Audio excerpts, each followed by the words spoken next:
please like and subscribe. Chapter 16, Celebrating the Youngest ANBU.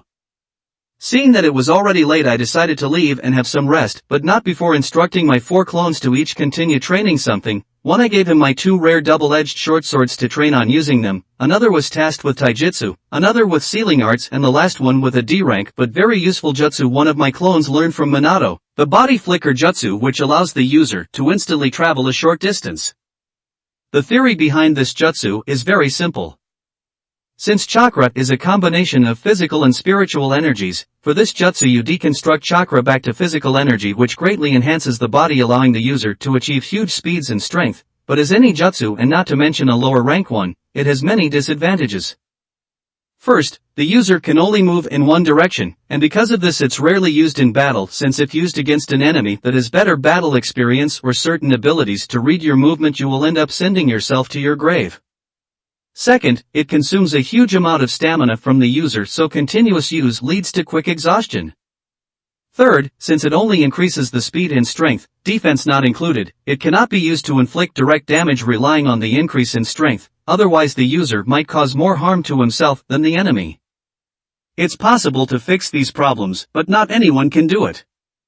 For the first, having a dojutsu like the Sharingan or naturally high reaction speed like Minato can help, otherwise a normal ninja can only fix it with very high mastery and battle experience. For the second problem, the user needs to gain huge mastery and control over the physical energy generated from deconstructing the chakra and use it to enhance not the whole body but only the part needed for the least amount of time to minimize the consumption of stamina. For the third, the user needs to increase their defense or vitality to allow for the body to handle the increase in strength by training or having special bloodline or through other jutsu to complement it. In my case, I will make sure to master reverting chakra into physical energy and controlling this energy. The rest can be dealt with my high physique and reaction speed. With the training decided, I went back stealthily the same way I left. When I arrived, the exhaustion hit me hard, so I made a simple dinner and went to sleep.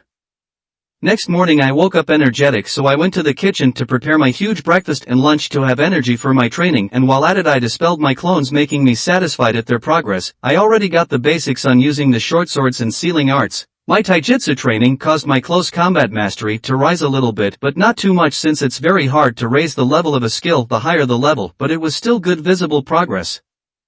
Instead, the biggest progress was with the body flicker jutsu, lowering its bad effects a little, and I noticed I gained 2 new skills: physical energy control and spiritual energy control. Gaining physical energy control is understandable because of the body flicker jutsu, but the spiritual energy control, I thought deeply about it and I could only come up with the guess that it's because of the shadow clone jutsu training I did. I was only thinking of improving the physical element of it and lowering the chakra consumption, but now that I think about it, it uses a combination of both physical and spiritual energies, and the realization suddenly hit me: did Tobirama create this jutsu based on his observation of the tailed beasts? I thought, feeling that they were really similar. I will test it more later, I thought. Satisfied with my progress, I sent a clone to discuss with Fugaku about the business and another to continue training under Kushina and Minato, while my real body and the rest will continue training various things. At the Uchiha clan house, I was surprised at the level of activity this early in the morning, and as I knocked on the door, it quickly opened by a happy and excited Sasuke. Bakorio, I was just about to come to your house to invite you, come in. I looked at him, surprised at his enthusiasm this early in the morning. Sasuke, did something good happen? Sasuke nodded, and with a proud look and stars in his eyes said, yes, brother Itachi was invited to join ANBU. He's the youngest person to join them at the age of 11, and we are preparing a celebration for him. I asked if something good happened. You idiot, I thought in my head while outside. I showed him a happy smile. Oh, that's indeed amazing, I responded, and before long Makoto came out of the kitchen calling me Bakoryoko, and you came just in time. Can you please help us with the preparations before Itachi comes back? I smiled at her and said, of course, let me help you out in the kitchen. Makoto's eyes lit up remembering how good my food is, so she exclaimed, great. Sasuke, you should also come help, and patted my head, an action I almost stabbed her for before we started preparing for a very sumptuous lunch. Before long Fugaku came back from who knows where and said we could go check the potential workers after the celebration, and I agreed with him. As lunchtime approached, a typical Uchiha boy with a fair complexion and black eyes, under which were long, pronounced tear troughs. He had jet black hair that was pulled back in a low ponytail and his face was framed with center-parted bangs that extended to his chin. Opened the door and said, "I am home." Finally Itachi's here, I thought, as Itachi came to the living room and greeted me, and Fugaku with the fakest smile an 11 years old could have, in contrast to the genuine smile he directed to his mother and especially his little brother. I also noticed that he had a weird look in his eyes when he noticed my presence, which he quickly hid. "What's this kid playing at now?" I thought.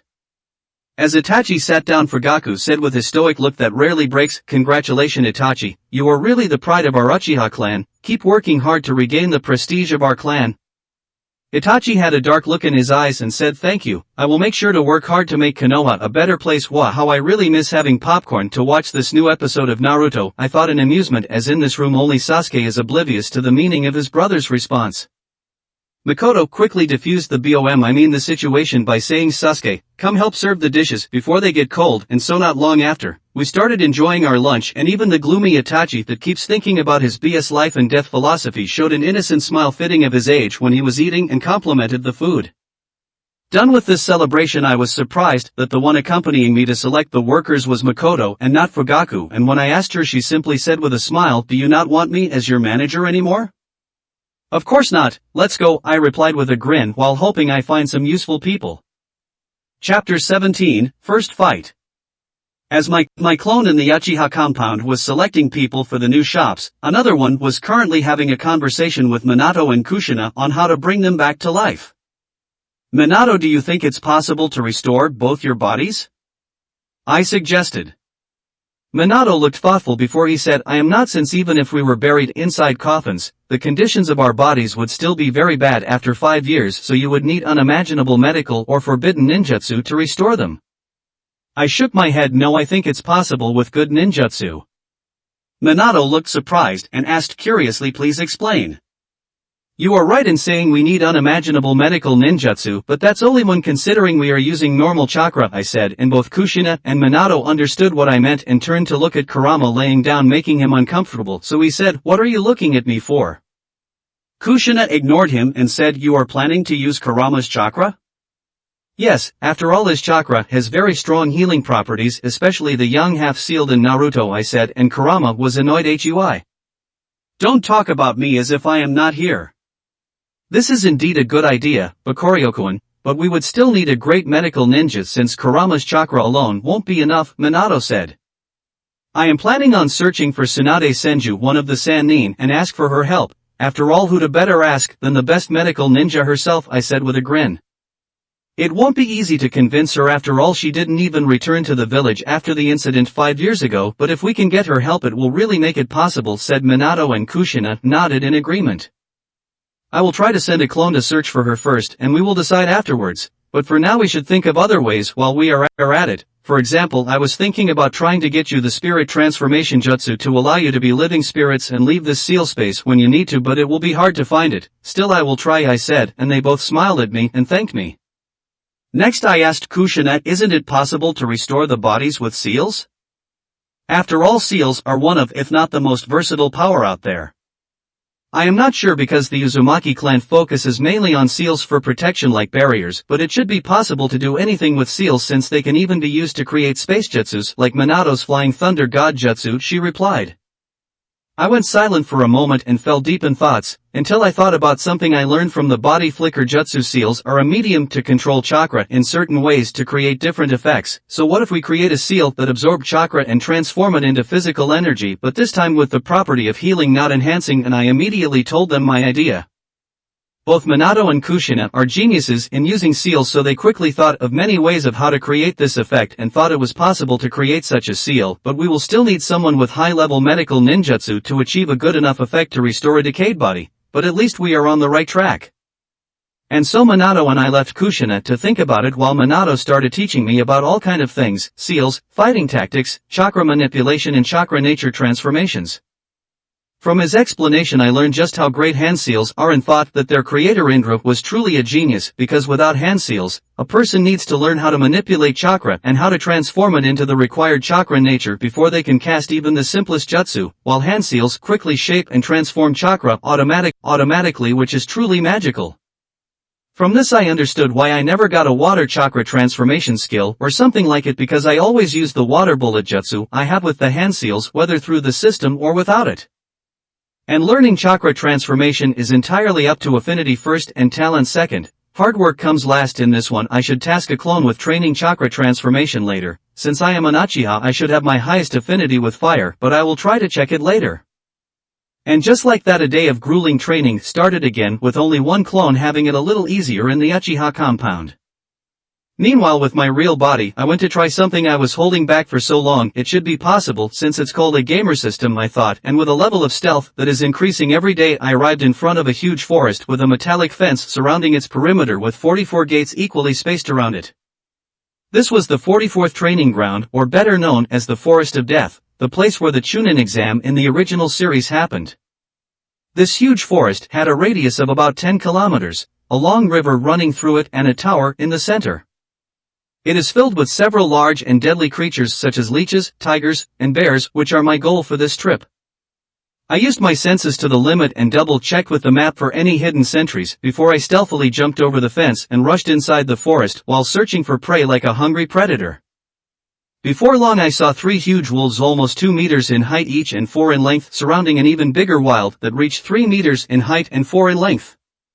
The wolves were encircling the boar and attacking it from its blind spots, making the wounds on its body accumulate slowly, and I can see its end was nearing, so I quickly jumped from tree to tree, and when I got near enough I used body flicker and appeared right on top of one of the wolves with my short sword stabbing through its skull like butter. I started seeing everything in slow motion. Even though I know I was strong, I still like to be careful, so when I attacked I chose the moment when one of the wolves started attacking the boar. And now after killing the one below me I only have to worry about the reaction of one wolf, and indeed it quickly looked at its brethren dead. But I was already gone by then, since I stepped on the wolf's head and used body flicker again and hid behind another tree, but I left my short sword there so that they can't detect me from the smell of blood.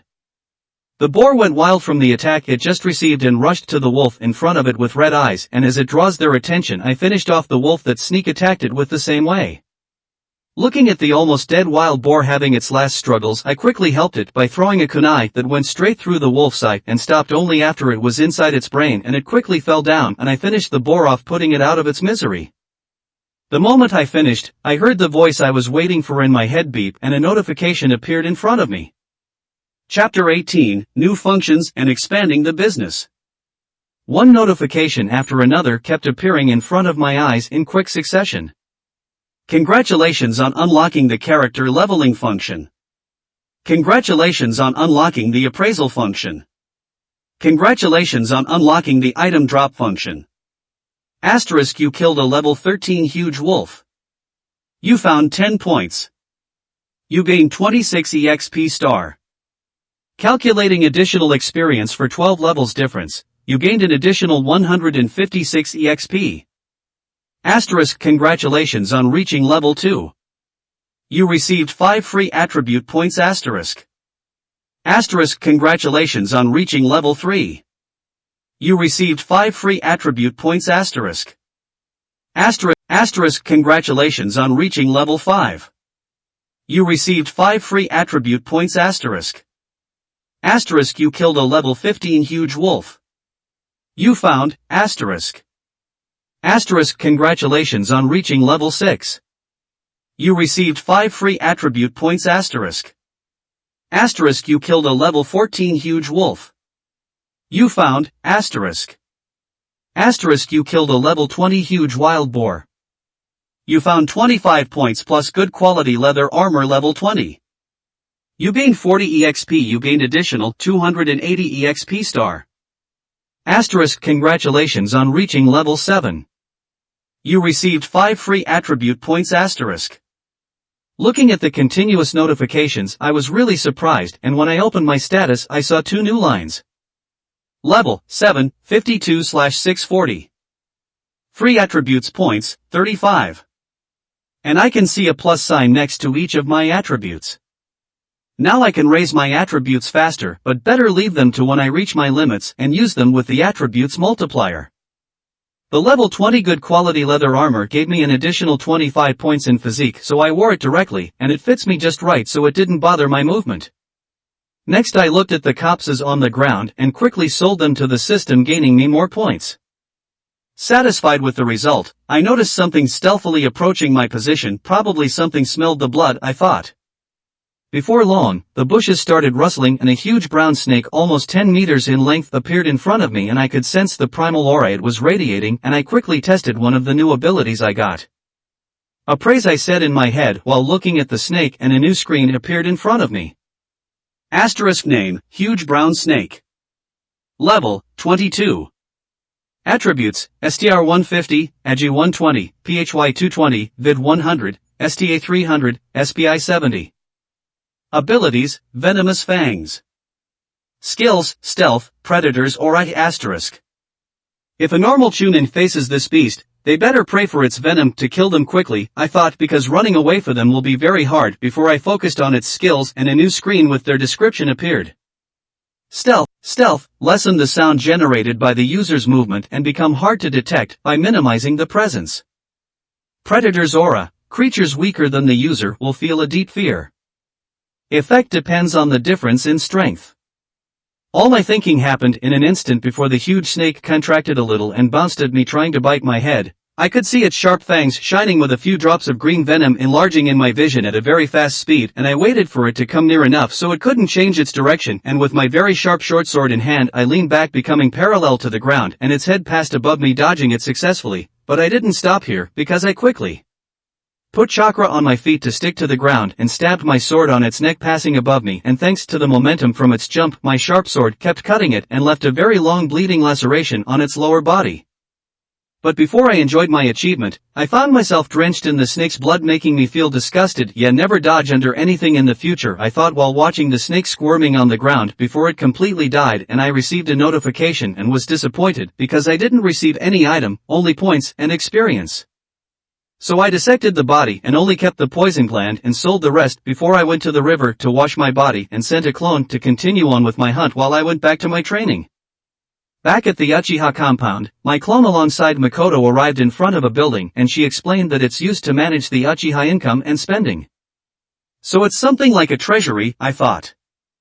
We entered inside and we saw many Uchiha civilians sitting in the reception area, and they greeted Makoto enthusiastically while casting curious looks at my direction, which I completely ignored, and we both went in the direction of a room with a simple office, the place where we are going to do the interviews. Sigh, why am I the only unlucky clone getting this boring task, the clone thought.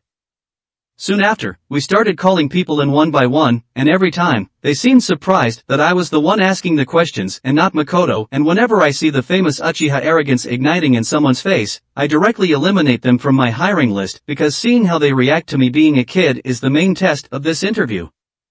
After all, for the second purpose of the shops, or as Fugaku thinks of it as the main purpose, having people that can tolerate a kid interviewing them like a boss is a good sign that they have good temperament and can deal with most people. At the end of the day, my clone chose 16 people, 9 for the restaurant opening soon, 4 of them have some experience in cooking and 3 will work as waiters, 1 cashier and 1 manager. As for the other 7, 4 will work as the main bakers for each pastry shop, and the last 3 will simply work as cashiers. I instructed them that I will be giving them lessons before they start working, and of course if they leak anything I will make their lives worse than hell. We also agreed on the pay structure, having a fixed minimum pay but also having the possibility of increasing through customers' feedback. Also, when the shops open there will be regular inspections done by either me or my head manager Makoto, and any lack in quality, product, or performance will be punished, and in severe, it will cause the person to be fired directly. After settling everything, my clone finally heaved a sigh. Now everything is on you, Fugaku, the clone thought, since now what's left is acquiring the shops with good locations. But of course someone is already trying to hinder this when he heard the Uchiha clan is trying to sink their foot on the food industry, and that person is Shimura Danzo. The Shimura clan is probably in control of most of the finances in Konoha. Proof of that is how Danzo was capable of financing Orochimaru's experiments and even creating the whole route ANBU. And now he's using those same finances and connections to hinder Fugaku from getting a good location, and even contacting some of the shop owners to raise the prices to make it even harder, and some clans even helped willingly, especially those that base their business on the food industry like the Akimichi clan. Still, just like there's people willing to help Danzo, many people who hates him for the way he handle things decided to help Fugaku, and one of them is the Hatake clan. probably trying to repay the favor of him not causing Kakashi trouble when he came back with the Sharingan, but this clan which is in charge of handling Konoha's farmlands helped Fugaku greatly, and after a week Fugaku finally bought all shops. Chapter 19, Just a Normal Day.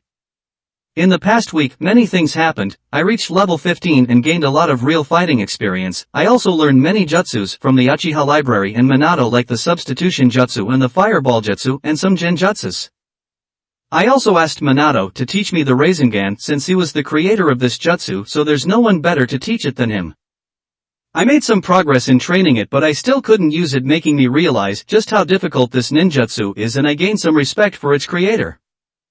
I was also progressing very well with the seal's art, and I was close to mastering the basics thanks to Kushina wholeheartedly teaching me everything she knew.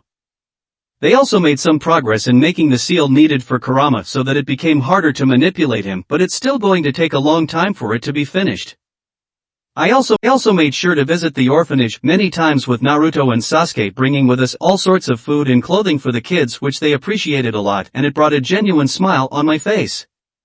In the Uchiha clan, I made sure to teach the workers the recipes for the pastry shops and the Italian restaurant until Fugaku bought the shops, and he just brought me the good news today as we were having tea together. Bakorio, I finally settled the shops matter. Thankfully we got some help from the Hatake clan and made it easier to get them, but if we want to expand in the future it might be even harder, Fugaku said. Yeah, just stop acting like my secretary, you old creep, I thought while looking at the serious man in front of me. Great news, and don't worry about this. The main thing is how is fixing the attitude of the police force going on right now. Fugaku looked at me helplessly and said, I investigated deeply in the matter and I found that a lot of people are acting that way, including some captains in the police force, making it hard to weed out the problematic people. I frowned at this since I didn't expect the numbers to be this huge. And did you find the reason behind their behavior? Fugaku nodded coldly. During the Nine Tails incident we were stopped from interfering in the battle by Danzo and tasked with protecting the civilians, but after the incident, Danzo used the same reason and accused us of not wanting to help and even said that we might have a hand in the attack, ending with us in this current situation. Now those people are blinded by rage, and instead of directing it at Danzo, they think that the people are ungrateful for their help and they started acting like this as some sort of payback. I see, I understand. So what are you planning to do now? I said. I plan on firing them, but it will cause a huge dissatisfaction in the clan and leave the police force lacking in personnel, said Fugaku with a frown. You need to be decisive. You are the clan head. You rule them, not the other way around, and if they keep causing trouble make sure to punish them accordingly. As for the lack of personnel, I think you should consider hiring workers from other clans, I said with a serious look. Fugaku shook his head and said, we can't give up on our last political power. I couldn't help but laugh at him mockingly, causing his stoic face to twitch a little. What political power when Danzo can order you around however he wants? Plus they are using something stupid like this to keep us from getting really involved in the village. Can't you see it? This is the same as putting a leash on a dog. Fugaku was angry to the point his eyes started turning into Sharingan, but he calmed himself down while thinking the kid in front him must have a reason to say this, so he sighed and said, so how is hiring people from other clans going to help? And I couldn't help but smile at this man's temper and how he doesn't let his pride and anger control him. Big clans won't be interested in joining the police force since most of them has better things to validate their authority, but the same can't be said for the small clans like the Inuzuka or Izumo clans for example, and by accepting them inside the police force they will benefit a lot from it, and we will have more allies to rely on since we will always be in control of the police force. Fugaku's eyes lit up. Indeed, you only get something by giving something else back, and with us in complete control over the police force, they can never take it away from us. I nodded at him with a smile and said, just pick the clans you want to invite wisely and everything will be fine. By the way, how are the renovations for the shops going? They should be over in no more than 5 days according to your requirements, Fugaku responded. Good, I said, before I remembered something and asked, how is Itachi doing in the ANBU? He's doing well, plus he's working under Kakashi Hatake sometimes, so he's going to learn a lot, he said. I took a sip of my tea while deep in thought. So he didn't go on that mission like in the original hub before I said, indeed, Kakashi is really talented, if only life wasn't that cruel to him. Fugaku with sadness in his eyes replied to me, this is the life of a ninja, suffering is inevitable. No, it's just the life of a human, I said with a tired sigh before I continued, I need to go now, we will talk when the shops are ready. Okay. Fugaku said while looking at the back of the kid in front of him while thinking just who are you, because for a long time he felt that this wasn't a kid from his mature view of the world and ideas, but what makes him sure of it is the indifferent look in his eyes he always has, and he doesn't even try to hide it. They say eyes are the windows of the soul, but behind those eyes there's only emptiness, a very scary emptiness. Meanwhile at Naruto's house, my clone started noticing that some people were watching him even more closely these past few days, and it only starts when he reaches Naruto's house, and according to my senses and map they hide all around the house to listen in to what's happening. The previous people watching over Naruto were still hiding in their usual places and watching from a distance, so these new people can only have one identity. Root Hummy though.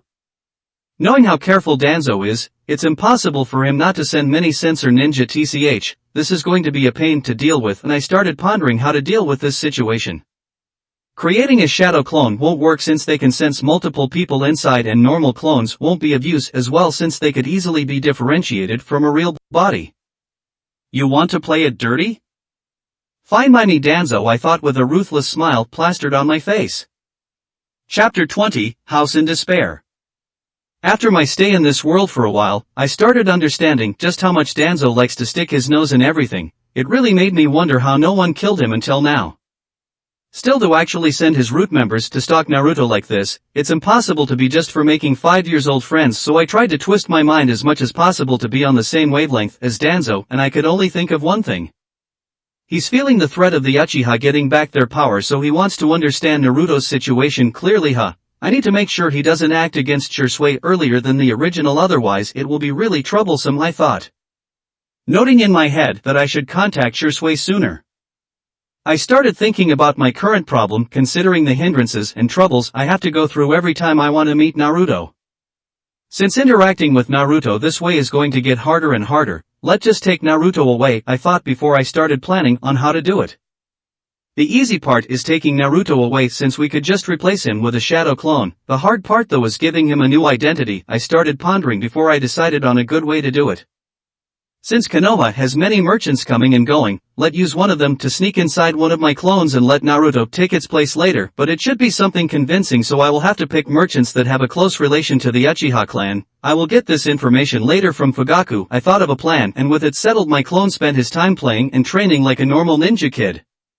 Poor Danzo doesn't know he's going to cause Konoha to lose their only Jinchuriki, and if Hiruzen knew, he'd just kill him from anger. While one of my clones was troubled by Danzo, another was investigating one of the huge and noble clans in Konoha, the Hyuga clan. It was only 2 years ago when a huge incident happened to this unfortunate clan, now known as the Hyuga affair. Because Kumo and Konoha were still at war. In an attempt to put an end to the fighting, they agreed to a peace treaty to be signed on the date which coincided with Hinata's 3rd birthday. But soon enough, the treaty was revealed to be nothing more than a cover, and the village hidden in the cloud's real goal was to kidnap Hinata in order to obtain the Byakugan and its secrets. Unfortunately for Kumo, the one responsible for this, who was the head ninja at the time, was killed in his attempt by Hinata's father, Hayashi Hyuga. The situation was so urgent it led to every Konoha Umbu being dispatched out of the village on a single mission, and be on standby in case fighting broke out. Kumo of course denied all accusations of the kidnapping, and demanded the body of Hayashi as compensation for the death of their head ninja as per the stipulations of the treaty, because they have a Hokage with a spine. The Hyuga elders and Konoha's leadership proposed that Hisashi be used instead as Hayashi's body double because they were twins. In addition to protecting Hayashi, the Hyuga's leader, doing so would keep the Byakugan's secrets from being discovered. Hisashi agreed. When Hayashi tried to protest, Hayashi immobilized him with a single blow. He then explained that he was not doing this to preserve the Hyuga's structure, but to save the life of his brother, to prevent war, and to choose his own fate for the first time in his life. Because from the moment Hisashi was born he was under the curse seal of the Hyuga clan, making him no different than a slave for the main branch. And just like that, thanks to Konoha's spineless Hokage and elders agreeing with Kino's demand, even though Kumo was in the wrong, the life of a very strong ninja was lost. But this isn't the main thing my clone is investigating. He was investigating the recent happy event that quickly turned sad, which happened in the Hyuga clan 2 weeks ago. Hayashi's wife gave birth to another daughter and they named her Hanabi, But the happiness didn't last for long because Hayashi's wife Himawari, who was already a frail woman, fell ill and her situation was very critical, and they did everything they could to heal her, but nothing worked. Hayashi slowly started falling into despair. First he felt like he killed his brother with his own hands, and now his wife is dying in front of him and he can't do anything about it, making him think this is his retribution. My clone was surprised by Hinata's mother's name, but thought it was logical.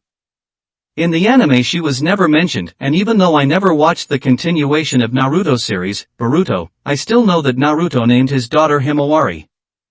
Now seeing that Hinata's mother's name is also Himawari, it made sense for Hinata to name her daughter after her dead mother. Meanwhile inside the Hyuga's clan head house, a very pale-looking woman was laying on a bed while two people were holding her hands. One was a man with long, black hair and featureless white eyes like all members of his clan. Wearing very traditional, loose-fitting robes with a long-sleeved, brown haori, and he had a worried and pained look on his face. The other was a little girl with a fair complexion. She has dark blue hair that is cut just above her forehead akin to a bowl cut with chin-length strands framing her face and the same featureless eyes as the man in the room, but with tears falling down from them. These are Hayashi and Hinata Hyuga, both feeling devastated for the woman's current condition but can't do anything about it, worsening day by day, and no medical ninja could heal her. "Father, please tell me mommy going to be okay," Hinata said with tears in her eyes. Hayashi couldn't look at his daughter's eyes because he knows there's no saving his wife. Suddenly a servant came running in and said, "Hayashi-sama, a kid from the Uchiha clan keeps on insisting on meeting you and dash." Before the servant could keep talking, Hayashi cut him off with a look oozing with killing intent. "Didn't I say to not disturb me when I'm with my wife?" Hayashi was ready to turn this servant's life into hell if he doesn't give him a satisfying answer. Scared for his life, the servant quickly said, "Hi Hayashi-sama, that kid said he could heal Himawari-sama and kept insisting on it." Hayashi's eyes widened and was about to hit the servant for this joke. Medical expert can't heal his wife and an Uchiha kid can? Uchiha aren't even famous for their medical ninjutsu, but before he could say anything he heard a hopeful voice. "Really, can he save mommy?" Seeing his daughter with hope in her eyes, Hayashi calmed down and said, "Bring the kid here, but tell him if he thinks this is a joke he can forget about returning to his clan in one piece." The servant quickly said, "Why yes sir," before he rushed away feeling like he just dodged an Amaterasu.